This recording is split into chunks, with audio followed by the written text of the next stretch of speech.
It is the Banner Ravens podcast. Paul Mancano and Jonas Shaffer live in the early hours of a Monday in September to break down perhaps the most bizarre, gut-wrenching loss in recent Ravens memory, at least in the regular season. The Ravens lose to the Buffalo Bills in their season opener 41-40 in a game in which they had a 15-point fourth quarter lead with under 5 minutes to play. A game in which their offense was humming, a game in which their defense looked excellent for times, and a season that carries so much promise and so much optimism begins with a thud.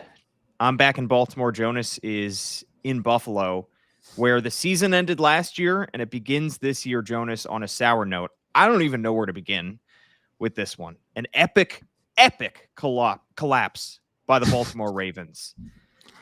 Truly a mind-boggling experience. 99.1% win probability for the Ravens, up 40-25, less than 5 minutes to go. You lose. It's just maddening. It's wild that we are here 7.5 months after one of the most devastating gut punch losses I'd ever seen. Lamar outplays Josh Allen in the fourth quarter, but it's not enough, and the Ravens lose. Fast forward to here we are, early September. Josh Allen outplays Lamar in the fourth quarter. He has a 2-point attempt denied in the same corner of the end zone where Mark Andrews dropped his pass, and yet the Ravens lose again. It's just, you go into the locker room and guys are talking about how this is a new team, this is a new season, but on the surface, it's not that different. We've talked about just how many starters are back. We talked about how many coaches are back. And this team keeps on finding new and interesting ways of just absolutely embarrassing themselves. And I don't know how you can explain this team falling on its face the way it did. I mean, obviously a lot of fingers will be pointed at Derrick Henry for that fumble. And again, I should mention that the only time that Derrick lost a fumble last year was in the games the Steelers, the site of another embarrassing loss. Today it happens again, and the Ravens defense just looking nothing like the defense that we saw in training camp, where they were giving this offense problems routinely. Couldn't rush the passer, couldn't really stop the Bills in short yardage, did enough to give the Ravens, enough of an edge where they were up by 15 points, but just folded like toilet paper in the fourth quarter. And maybe that was the time of possession, but again, you haven't played in 7.5 months. You have so much depth, and there is nothing to show for it besides 0-1 on the record. And we should say Derrick Henry pointed the finger at himself, too, in the locker room after this game, a video that we posted on our social channels that was gathered by our own Gianna Hahn, where he took responsibility for this loss, for committing that brutal fumble within the last 4 minutes of this ball game. But I think there are fingers that are pointed everywhere right now among Ravens fans. I think there are fingers pointed towards the coaching staff, towards the players themselves, towards anybody and everything associated with this loss. John Harbaugh said after this game that when asked how they regroup from this, he said, "We've been here before." You could say that again. This is a team that has a knack for compiling embarrassing, gut-wrenching losses in the regular season. You go back just to last year, week 2 against the Raiders, where they start 0-2 with an embarrassing loss. Week 8 at the Browns. Year before, week 2, home against Indianapolis. Week 5 at Pittsburgh. Week 10 at home against the Browns. Year before that, 2022, week 2 at home against Miami. Everybody remembers that one. Week 6 at the Giants. Of course, they remember that one. Week 12 at the Jaguars. Week 17 at home against Pittsburgh. These are all games within the last 3 years where the Ravens held a fourth quarter lead and blew it.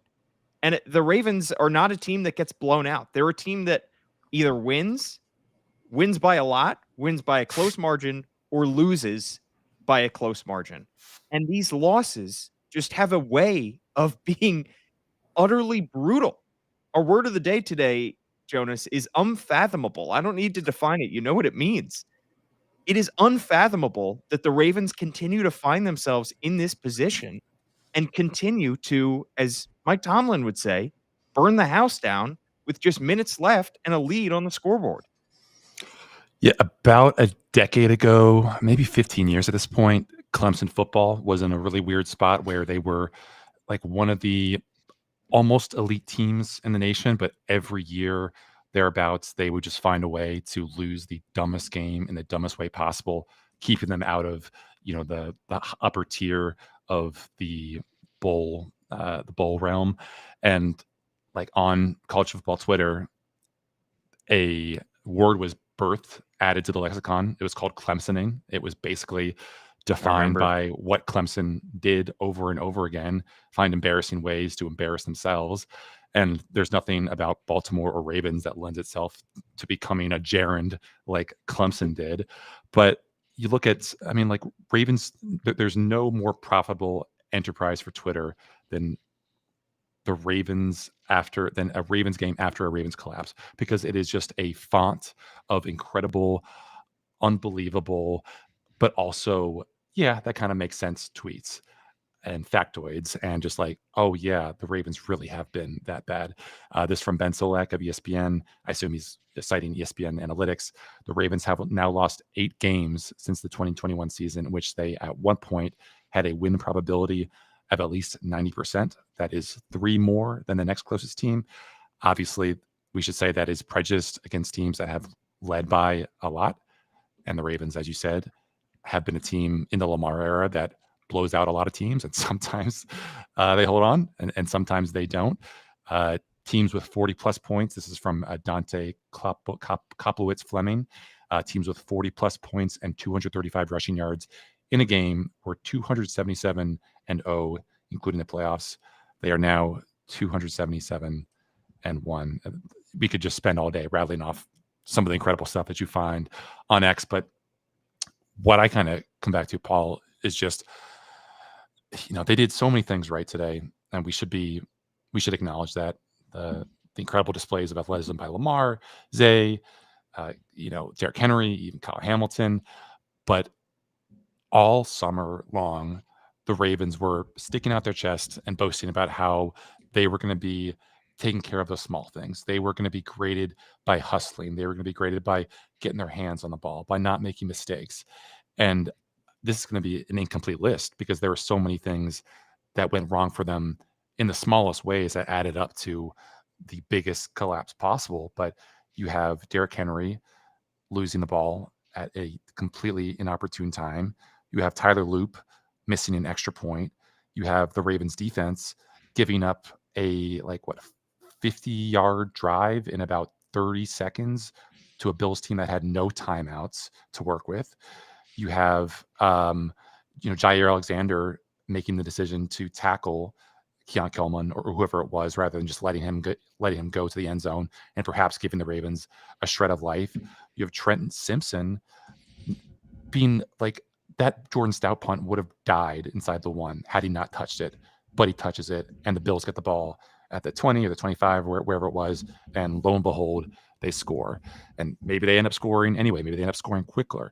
But there are just so many things that this Ravens team did wrong that just speak to some of the, I don't want to say systemic woes, but some of the things that have been their bugaboo in just the most unbelievable ways. And again, like, this should have been a double-digit win for the Ravens, and yet stated so many things that were imperceptible at the time that you look back now and say, like, holy moly, if only. And they got to live with that. We should be sitting here and talking about how great Lamar was. We should be sitting here and talking about how great Derrick Henry was. We should not be talking about all of this badness. And you talked, Jonas, about how the Ravens were kind of puffing out their chest, all of the offseason narratives, all the training camp narratives that they were trying to generate about focusing on the small things, about grading themselves. The one that sticks out to me is turnovers, because it was the January division round loss to the Buffalo Bills. 7 months ago that really sparked the conversation of this Ravens team needs to force turnovers and needs to stop giving away the football in critical moments, because that was what doomed them in their loss. Lamar Jackson had twice as many passing yards as Josh Allen did. That offense was way better than the Bills' offense in that game. And they had three critical turnovers at terrible times, and a dropped pass in the end zone that would have been a 2-point conversion. And what do they do in this game?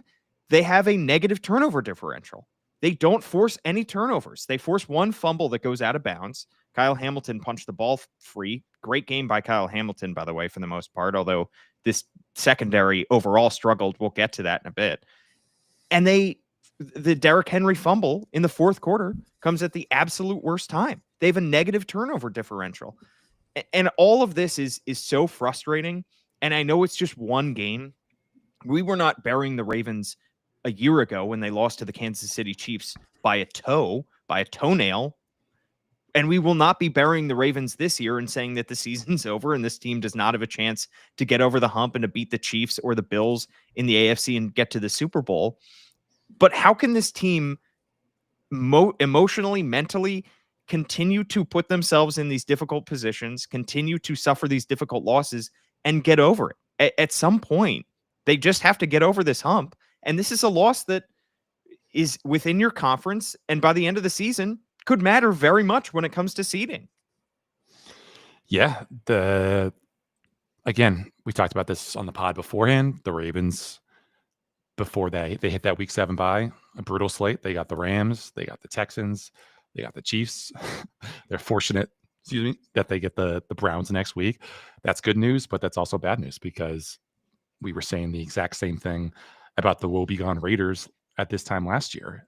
And I think obviously BaltimoreRavens.com does their usual picks roundup. And I think every single person of the dozens of people who were making picks that they found and compiled for their list picked the Ravens to beat the Raiders. And guess what? The Ravens did not beat the Raiders. And there's enough talent on that Browns team. There's enough talent on any team. As we saw, Cleveland just gave Cincinnati a great game. And if they had their own special teams issues rectified, they might be 1-0 and Cincinnati might be 0-1.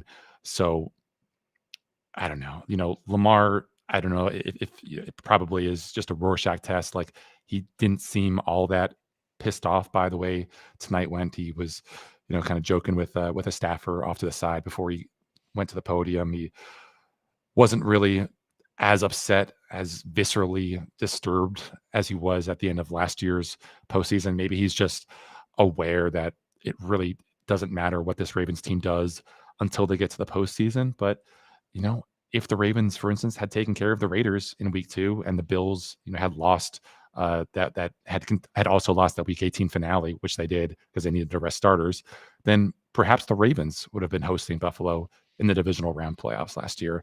And you're just giving this perfect opening to Buffalo to potentially run away with the AFC's number 1 seed. And you had it in both hands and you let it slip through your fingers because of the same dumb stuff over and over again. And that's going to be the scarlet letter that they bear until they pass the Bills, if they pass the Bills. And even then, we'll still be talking about it because, they have to go to Lambeau near the end of the season. And if the Ravens lose that, and that's the difference, that's another difference in them getting whatever seed that it is that they're on the cusp of, then this is going to be the game that people bring up over and over again. Well, they're going to bring up this game over and over again, no matter what happens, because this is either going to be the moment where everything changed for the Ravens, or it's going to be the continuation of the same sob story that Ravens fans have gotten way too sick of hearing. Yeah, it's an epic loss. It's an absolutely epic collapse. To be up 15 with less than 5 minutes to play. And sure, I mean, Buffalo definitely got lucky on a series of plays. And John Harbaugh said that in the post-game press conference. I mean, the 4th and 2 touchdown that put the Bills back within 1 score was off a deflection caught by Keon Coleman in the back of the end zone. That was an absolutely absurd catch that, will not happen 9 times out of 10, but it just happened to bite them right then and there.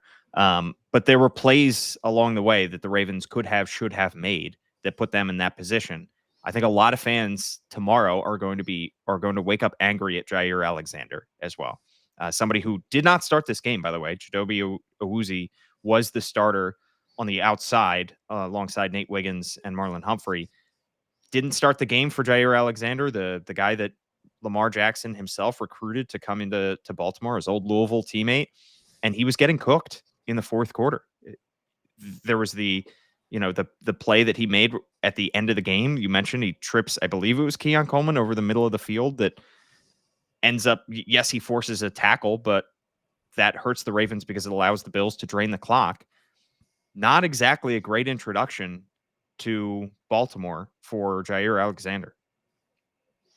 No, it seemed like he was maybe this changed later in the game, but it seemed like he was only on the field in dime personnel, which the Ravens used when they felt comfortable that the Bills were going to pass. So dime personnel, 6 defensive backs. So it was usually Marlon and Awuzie in the slot, Wiggins and Alexander out wide, and then obviously Malachi Starks and Kyle Hamilton as the deep safeties. And for the most part, it worked in those second and third quarters. I think they got enough stops that you could feel comfortable about where they were. But I don't know. I mean, like, do you stick more blame on the Ravens secondary? Do you stick more blame on the Ravens pass rush, which just could not get home? And again, I think some of that was a function of how they were rushing.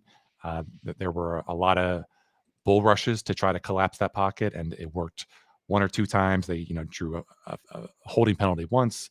Nandi Madubuike, I believe, got home 1 time, but there was just not a lot of opportunity for clean shots at Josh Allen, and we didn't see any of the strength from Odafe Oweh that was promised. We didn't see any of the bull rushes from Tavius Robinson that Ravens coaches were so high on. We didn't see Mike Green really do much of anything out there.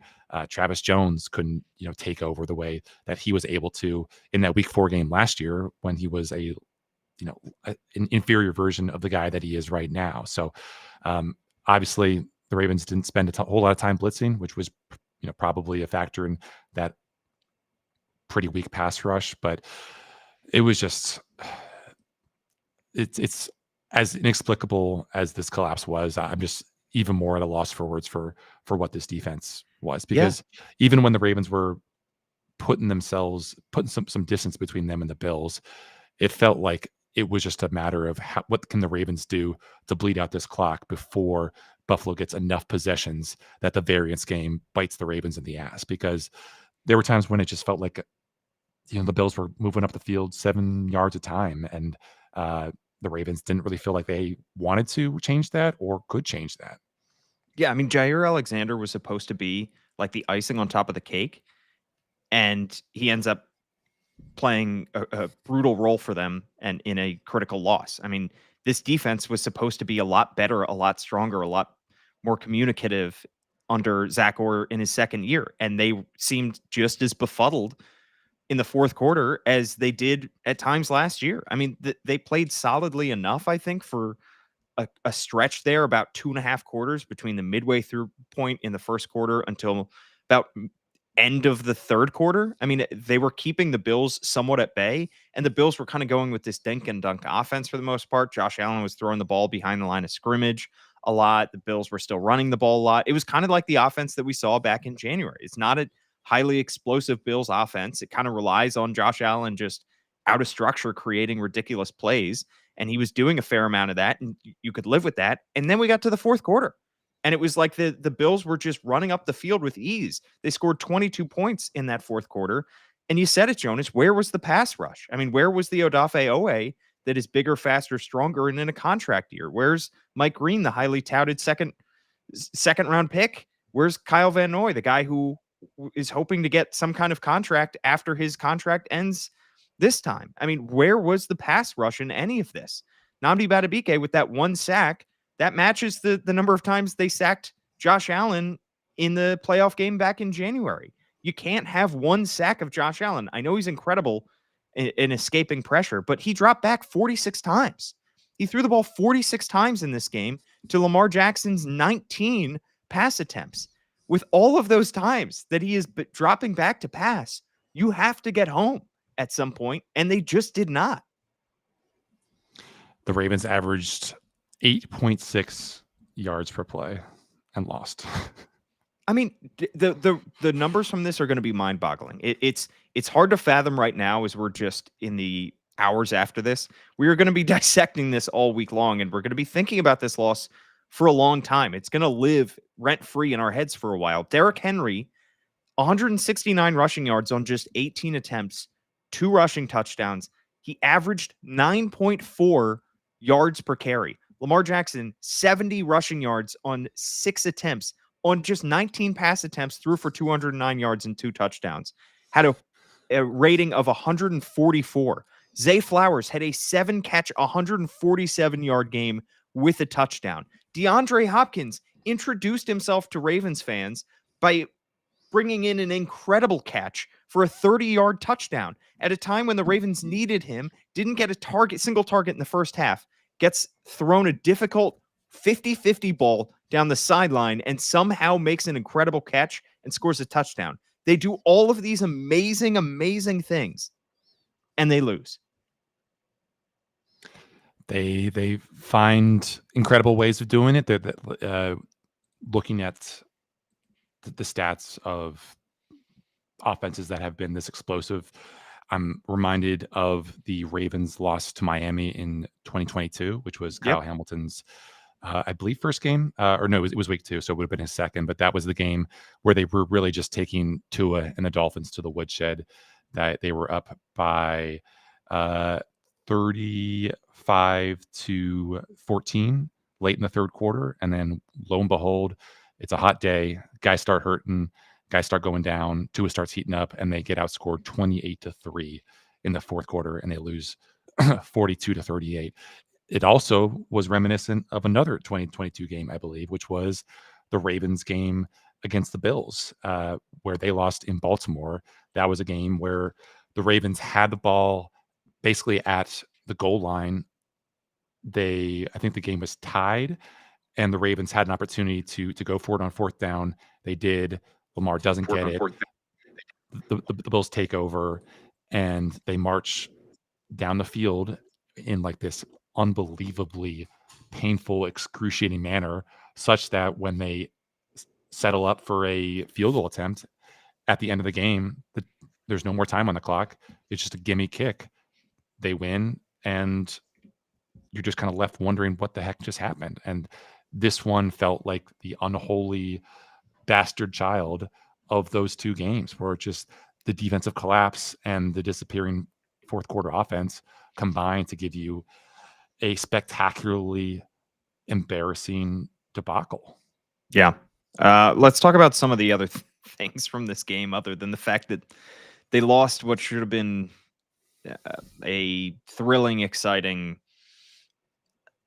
win in week 1. They let's start from the beginning. How about the fact that a few hours before kickoff, about an hour before kickoff, we find out that Keaton Mitchell is a healthy scratch in this game. The Ravens obviously kept 4 running backs in their initial 53-man roster. Rasheen Ali was kept on this roster because of his special teams juice. He flashed some of that in the kick return game, but a little bit surprising that Keaton Mitchell is the odd man out in this situation, or the running back, somebody who we've touted how great he has looked over the course of the summer, how explosive he looks. He looks like his rookie self again after overcoming injury, and yet the Ravens don't have him on the roster for week 1. Yeah, and I don't know that he would have gotten the Justice Hill touches that Justice Hill got, because Justice Hill only got 4 total attempts at the ball, 2 carries for minus 14 yards, the majority of which came on that fumbled attempt that Bosa knocked out. He also had the 3-yard catch early on that I believe went for the early first down. So it's really tough to do any kind of second guessing of what the Ravens were doing with the run game, because they just ran roughshod over the Bills for the most part. But it was disappointing that Keaton was not rewarded for his incredible preseason, incredible training camp the way that we thought it would be. I thought Rasheen Ali, for the most part, had a nice game. He had the 1 5-yard carry, and he did a pretty good job on returns. But again, I think a lot of the second guessing is based on decisions that happened in this game, not who was kept up and who was demoted. I mean, like, David Ojabo wasn't active, which left the Ravens with just 4 outside linebackers. Maybe they could have used him in the rotation to just keep some of these guys fresh, because the Bills ended up finishing with almost 35 minutes of total possession, 10 minutes more than the Ravens. The Ravens also were perilously thin at safety after Kyle Hamilton left with that, I guess, superficial hand wound. Good thing that he was able to come back and be his usual productive self. But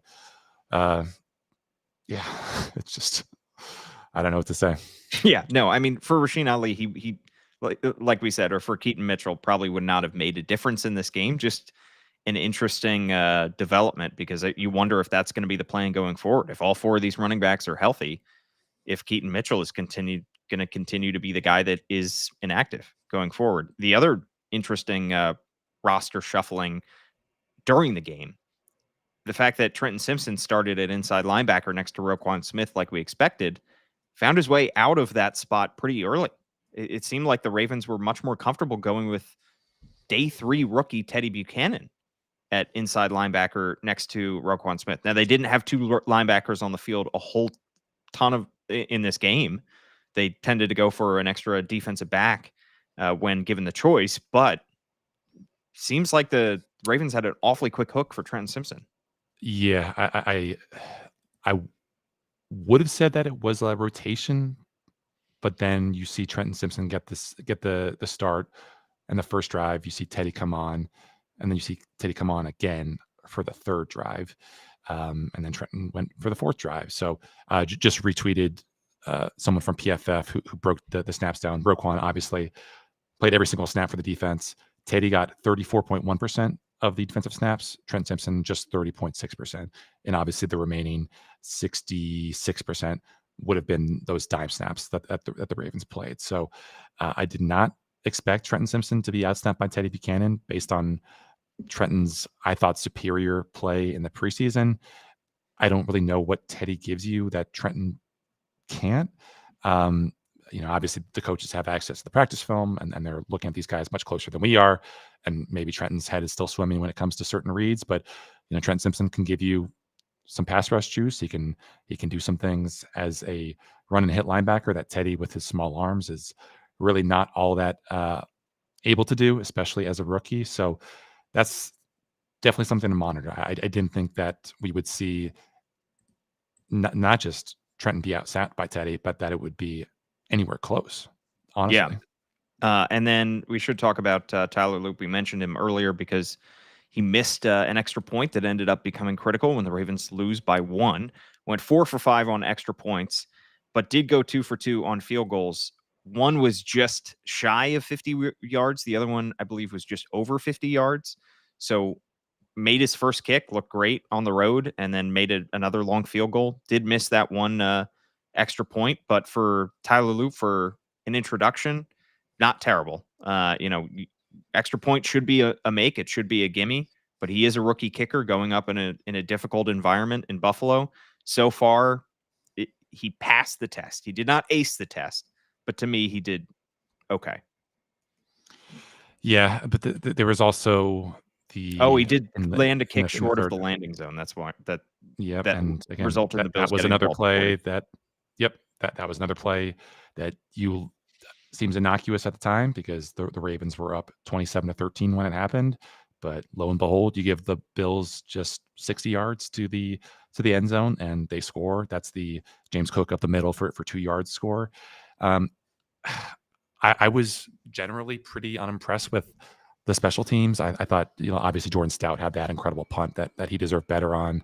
LeJonte Wester did a good job of his ball security. The kickoff returners were fine, but it just seemed like the Ravens were kind of soft on like kickoff returns, and to say nothing of just the kind of gross negligence on that first kickoff. But there were so many times it felt like where the Ravens had a guy unimpeded to the kickoff returner and were kind of guiding him away, that the returner took and sprung for another 10 to 15 yards. They weren't tackling well. There was that kickoff return in like the second quarter, I think it was, where they just kind of shook off a couple of Ravens tackles, and what should have started a drive that should have started at the 25 ends up starting at the 35.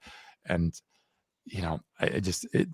seeing this doesn't give me the warm fuzzies that this team, special teams, maybe there's a year of tremendous growth ahead of us, but it doesn't feel like a team that's going to be the top 5 special teams unit by DVOA that was the standard in Baltimore until last year when everything just kind of went belly up. And on the other side for special teams, how about the fact that our Who's Got It Better Than award goes to 41-year-old kicker Matt Prater, who made the game winner after being basically added to the roster within the last couple of weeks and replacing Tyler Bass, who went on injured reserve. Guy who was kicking field goals for the Denver Broncos Tim Tebow teams, Jonas. And now he's kicking field goals for the Bills at 41 years old to win games for them. Just unlikely heroes for Buffalo, several of them tonight. Did you see the zoomed in clips of that final kick? No. Kyle Hamilton told us post game that he thought he for sure got that, but he wasn't sure whether it went under his hands or over his hands. And just from what we saw on Twitter, it looked like he actually might have gotten the slightest of touches on it, and it just glanced off his finger because the ball's trajectory actually does change there. So for as wild as this game ended up being, it could have been even wilder if Kyle frickin' Hamilton, perhaps with the hand that he hurt in that third quarter, could have been their guardian angel, their ultimate savior. But it wasn't to be. And I think Kyle's always good for a great quote. And I don't know if anything spoke to the souls of Ravens fans more than him saying that it's near the end of the game. The Bills are marching down the field. He looks up at the scoreboard and he sees close to 400 passing yards for Josh Allen, and he just feels like he's going to throw up because this was the exact same scenario for the Ravens last year with Eddie Jackson and Marcus Williams and those are the two men, and Brandon Stephens, who did not have a good game today for the Jets in against the Steelers. And by the way, that's another dagger to Ravens fans after all this, that they are at the bottom of they are at the basement of the AFC North right now with the Browns, because the Bengals were able to beat up on Cleveland and the Jets couldn't do anything to hold off the Steelers. So it's one thing to lose a game like this and kind of lose your advantage in the AFC hierarchy, but it's also the fact that you are kind of going into this week 2 game absolutely needing to win, because you don't want to be the only 0-2 team in the AFC North entering week 3. I wouldn't say the Bengals beat up on the Browns. That was a close game. Joe Flacco played them very close. And if it weren't for a couple missed field goals, by the way, unfortunately by Syracuse great Andre Schmidt, former Syracuse great, then the Browns might have been able to pull out that win. And if it weren't for a few plays in the Jets-Steelers game, the Steelers might be 0-1. So you could be looking a few plays here or there. You could be looking at the Ravens being 1-0 and their 2 biggest competitors within the division being 0-1. But that's unfortunately not how it was meant to be. Yeah, I mean, it's an all too familiar feeling for Ravens fans, and it's so frustrating because you wanted to feel vindicated. We have both expressed our beliefs on this podcast that we would be voting for Lamar Jackson last year for MVP. We want, and the Ravens fans want to be vindicated by the belief that Lamar Jackson should have won MVP last year. They don't get that vindication in the playoffs because Josh Allen beats them and goes to the AFC Championship game. And then in this game, you hear at times Ravens fans loudly cheering MVP. You could hear it on the broadcast for Lamar Jackson, making their voices heard. And you're not able to get that vindication. And it's so frustrating to have to endure more coverage of reigning MVP Josh Allen and more coverage of what an amazing win this is, and the Ravens struggles, and yet it's Ravens fans are frustrated because they believe that they have the better quarterback, they have the better team, and they just haven't been able to prove it on the field. We haven't touched on this, but it looks like there's some discourse online about the Ravens deciding to punt, facing 4th and 2, late in the fourth quarter. So, yeah, and John Harbaugh was asked about it post game as well, right? Yeah, the ESPN models, according to Brian Burke, who does a lot of their data stuff, the Ravens win probability with a go for it was 81.4%. If it was a punt, it was 73.2%. So that's an extremely heavy lean toward going for it. They obviously didn't. It was a little bit surprising that they decided to kind of turtle up and trust their defense based on everything that we've seen and maybe what the Ravens coaches should have felt on that sideline, which was just the deja vu that was overtaking us, certainly in the press box. But I don't know. I mean, I think maybe John Harbaugh saw just how well Jordan Stout had punted on that last one and figured this guy can give this ball another ride. And we like where we are regardless. But all Buffalo needed was a field goal. It wasn't even a touchdown. I mean, Buffalo probably could have scored a touchdown if they needed to, based on how that drive was going. But John Harbaugh, king of the analytics nerds, might have to give up the throne after that decision tonight. So to me, this was very different from the one that a lot of Ravens fans are pointing back to, which was the regular season game against the Chiefs 3 years ago, I believe it was, where they go for it on 4th from their own territory on 4th and 1 and pick up the first down. 2021, yeah. 2021, so 4 years ago. This was 4th and 3. This was not 4th and 1. This was a long way to go. And I know that the Bills all they had to do was kick the field goal. I mean, they give up if you don't get it there, they're automatically in field goal range. And then you're worrying about your timeouts. At some point, your defense just has to come up with a stop. I mean, you can't expect the offense to continue to score. They scored time and time again. And I know those last 2 possessions were especially brutal with the Derrick Henry fumble, and the play calling was iffy, certainly on the Zay Flowers end around. The Ravens have done that in more than one game in which they have blown a lead, by the way, where they have tried to have Zay Flowers get the ball on an end around as kind of a change of pace. Like, look, we're not running Derrick Henry up the middle. We can run east to west too. And it just does not work. But the Ravens had 4th and 3 from their own 38. To me, I trust the analytics. And if the analytics say go, then sure, go for it. But to me, I think it's entirely justifiable to punt the ball away in that situation and just hope that your defense at some point has to do something. I mean, it was really the defense that collapsed on that final possession. The Bills came right down the field and, like you said, could have scored a touchdown had they wanted to. And we should say Lamar said he was cramping up late in that game, and the reason that he said that he wasn't more exuberant about potentially going forward on 4th and 2, 4th and 3, whatever it was because he was cramping. So obviously, he was fine enough physically that he could complete that pass over the middle to D-Hop that got them within go for it range. But if the Ravens felt like this guy could spasm at any point and a gimme throw turns into an interception or just a bad miss, then certainly you would be understanding of that. But yeah, I mean, like the Ravens had a chance to exert their will to be the team that held the pen last, and they couldn't. They didn't. And when they did hold the pen last in Buffalo the last time they were here, they didn't do a good enough job of writing something memorable. It's just it's baffling. Every single thing that they do after this game will be done. We will see through the prism of this result, which is kind of unfair, but those are the consequences of playing this brand of football that just seems so collapsible. Yeah. We should talk briefly before we get out of here about the fact that there was a Bills fan after DeAndre Hopkins scores his first touchdown as a Raven who shoved DeAndre Hopkins' helmet, then shoved Lamar Jackson's helmet as caught on the NBC broadcast. And Lamar reacted instinctively and shoved the fan right back who was sitting in the front row. There was also a moment later when Derrick Henry scored one of his 2 touchdowns where it appeared like a water bottle was thrown from the stands in the direction of Derrick Henry and just missed his back foot. Really inexcusable behavior from the fans. And to me, you should never... Lamar Jackson should not be pushing fans.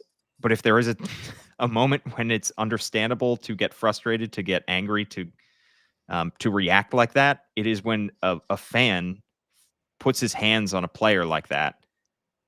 Unacceptable. And as our own Kyle Goon reported in Buffalo, the Bills told him that the fan that did shove DeAndre Hopkins and Lamar Jackson's helmets was ejected, which is very, very deserved. Do we think this fan will remember shoving DeAndre Hopkins and Lamar Jackson in the morning? Because the only way that you could be dumb enough to do that is if you've been having 8 to 10 Michelob Lights and think that you can touch the a Bat player. Blues in Buffalo. It's just unbelievably stupid. I mean, and to like the funniest part about tonight was that there were probably hundreds, if not thousands, of Bills fans who left this game because they saw what they thought was the writing on the wall, with it being 40-25, and that idiot decided that he would get himself a one-way ticket to the parking lot by shoving DeAndre Hopkins and Lamar Jackson and thinking that he would get away with it.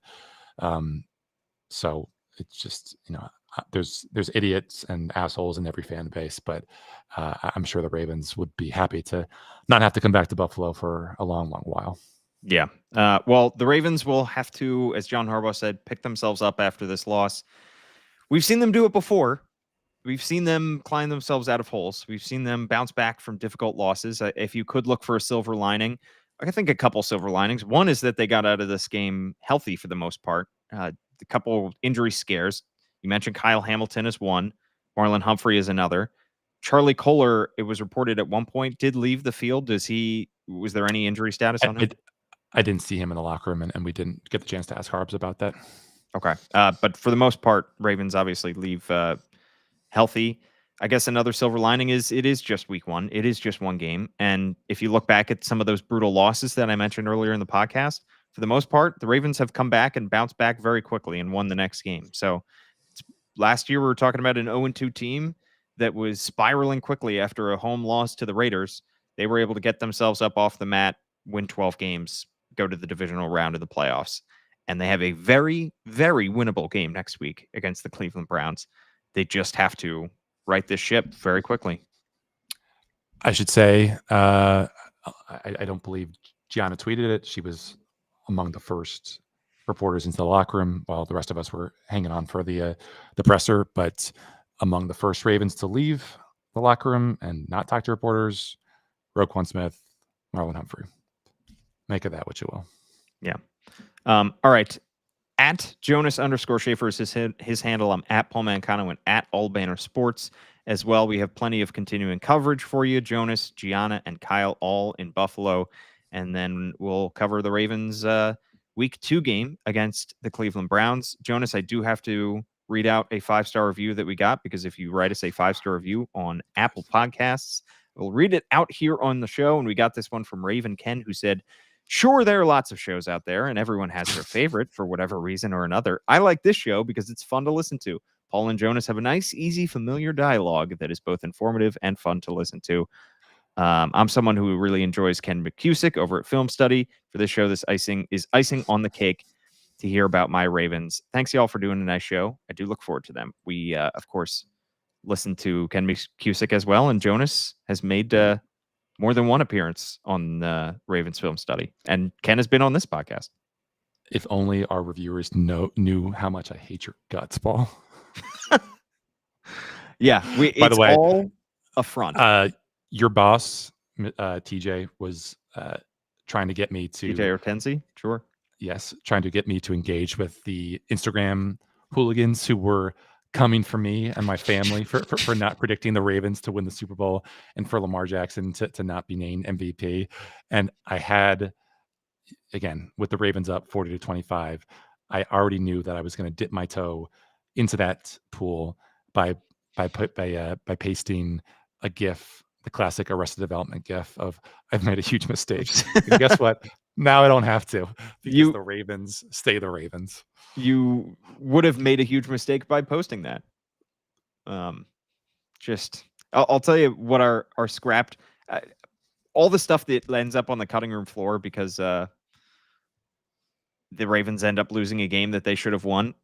My word of the day was going to be poetic, because it would have been so poetic that the Bills lose a game in Buffalo 7 months after they win a game in Buffalo by dropping a 2-point conversion attempt that would have tied the game.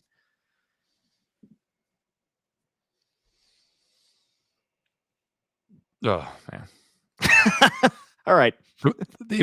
I can't believe like the Bills were dumb enough to try an end zone fade, see it fail, and still got another crack at this. That just in hindsight, just the football gods taunting the Ravens. Like we can choose the dumbest play in the playbook and still get away with it because we have Josh Allen, or because they have Josh Allen, and you're the Ravens, and you're going to find a way to foul this up. How about the fact that the Ravens had too many men on the field for an extra point attempt by the Bills? The Bills accept the penalty, get the ball at the 1, and go for 2, and don't get it. And the Ravens end up losing this game by 1 point still. All these small things, Paul, they add up to a whole lot of pain.